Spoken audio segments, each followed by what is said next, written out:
ಮಾರುತಿ ಚಂಡೆ ತಂಡ ಭಟ್ಕಳ ಹಾಗೂ ಶಬರಿ ಚಂಡೆ ತಂಡ ಮಂಗಳೂರು ವತಿಯಿಂದ ಮಣ್ಕುಳಿ ಹಿಂದೂ ರುದ್ರಭೂಮಿಯನ್ನು ತಂಡದ ಸದಸ್ಯರೆಲ್ಲ ಸೇರಿ ಸ್ವಚ್ಛತೆ ಮಾಡುವುದರ ಮೂಲಕ ಶ್ರಮದಾನ ಮಾಡಿದರು. ಸರ್ಕಾರ ಸ್ವಚ್ಛ ಭಾರತ್ ಅಭಿಯಾನ ಹೆಸರಿನಲ್ಲಿ ಪರಿಸರವನ್ನು ಸ್ವಚ್ಛವಾಗಿಟ್ಟುಕೊಳ್ಳಲು ಹಲವಾರು ಯೋಜನೆಗಳನ್ನು ಜಾರಿಗೆ ತಂದಿದ್ದರೂ ಸಾರ್ವಜನಿಕರ ಸಹಕಾರವಿಲ್ಲದೆ ವಿಫಲವಾಗಿವೆ. ಆದರೆ ಸ್ವಯಂ ಪ್ರೇರಣೆಯಿಂದ ಮಾರುತಿ ಚಂಡೆ ತಂಡ ಭಟ್ಕಳ ಹಾಗೂ ಶಬರಿ ಚಂಡೆ ತಂಡ ಮಂಗಳೂರು ಕೈಗೊಂಡ ಈ ಕಾರ್ಯ ಇತರರಿಗೆ ಮಾದರಿಯಾಗಬೇಕೆಂಬ ಉದ್ದೇಶದಿಂದ ಇಲ್ಲಿನ ಬೆಳಲಕಂಡ ರಸ್ತೆಯಲ್ಲಿರುವ ಮಣ್ಕುಳಿ ಹಿಂದೂ ರುದ್ರಭೂಮಿಯನ್ನು ಸ್ವಚ್ಛತೆ ಮಾಡಿದ್ದಾರೆ.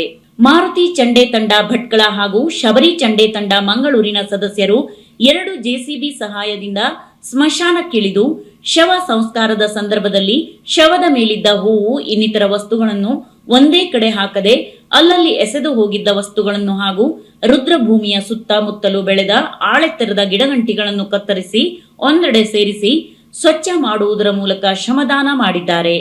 ಈ ಸಂದರ್ಭದಲ್ಲಿ ಮಾರುತಿ ಚಂಡೆ ತಂಡ ಭಟ್ಕಳ್ ಇದರ ಮುಖ್ಯಸ್ಥರಾದ ಗಣೇಶ್ ದೇವಾಡಿಗ, ಸದಸ್ಯರಾದ ಸುಬ್ರಹ್ಮಣ್ಯ ದೇವಾಡಿಗ, ವಿನಾಯಕ್ ಆಚಾರಿ, ಜಗದೀಶ್ ಗೊಂಡ ಮಾರುಕೇರಿ, ವೆಂಕಟರಮಣ ದೇವಾಡಿಗ ಹಾಗೂ ಶಬರಿ ಚಂಡೆ ತಂಡ ಮಂಗಳೂರಿನ ಸುನೀಲ್, ಆದಿತ್ಯ, ರವಿ, ಶ್ರೇಯಸ್ ಹಾಗೂ ಮುಂತಾದವರು ಸ್ವಚ್ಛತೆಯಲ್ಲಿ ಪಾಲ್ಗೊಂಡಿದ್ದರು.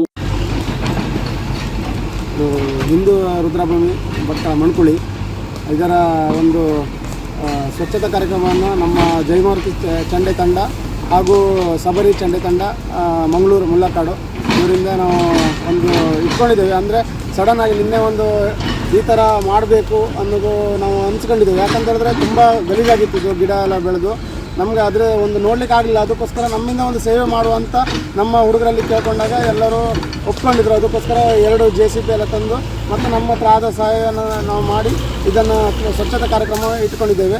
ಹಾಗೂ ಇನ್ನು ಮುಂದಿನ ಎಲ್ಲರೂ ಕೂಡ ಇದನ್ನು ಒಂದು ಚೆಂದವಾಗಿ ಇಟ್ಕೊಳ್ಬೇಕಂತ ಎಲ್ಲರಿಗೂ ಸಂಬಂಧಪಟ್ಟದ್ದು ಇದು ಒಂದು ಹಿಂದೂ ರುದ್ರಭೂಮಿ ಇದು. ಅದಕ್ಕೋಸ್ಕರ ಎಲ್ಲರೂ ಬಂದು ಒಂದು ಸ್ವಚ್ಛತಾ ಕಾರ್ಯಕ್ರಮವನ್ನು ಮಾಡಿ ನಮ್ಮ ಹಿಂದೂ ರುದ್ರಭೂಮಿಯನ್ನು ಒಂದು ಚೆಂದ ಕಾಣಿಸಿ ಇಟ್ಕೊಳ್ಬೇಕಂತ ಕೇಳ್ಕೊಳ್ತಿದ್ದೇನೆ.